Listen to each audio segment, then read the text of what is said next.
Hi guys, it's Calomira. I hope you're all doing fabulous.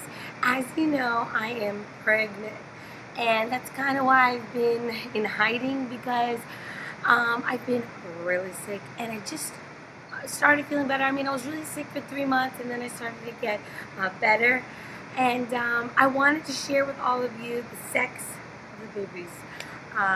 So I'm having, drumroll, 2 boys. I'm very excited. The first one's going to be Dimitri, Tokalo, and the other one is going to be Nico, after my father-in-law and my father. It's Greek tradition, gotta love it. And that's it. And I'll show you my belly right there. Yes, pretty big for 5 months. But I hope everybody's doing fabulous, and I want to thank you all for always coming on calomira.com. So that's it. Just wanted to say hi and lots of love. Lots of love.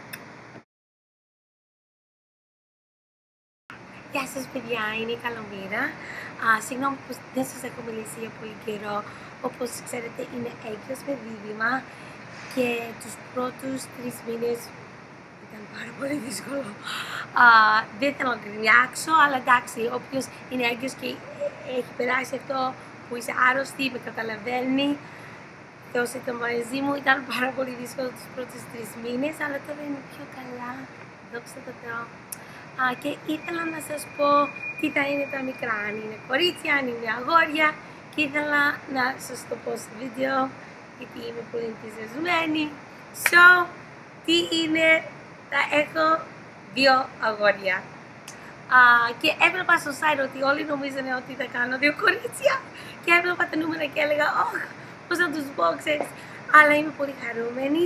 Θα είναι ο Δημήτρης και Νικό με το καλό, ξέρεις, του παιδερούμι και του μπαμπά μου, θα ξέρεις αυτά. Και είμαι πολύ ενθουσιασμένη, ήθελα να σας δείξω λίγο τη κοιλιά μου, είναι 5 μηνών τώρα και έτσι ήθελα να σας πω, σας λατρεύω, σας αγαπώ και θα τα πούμε σύντομα.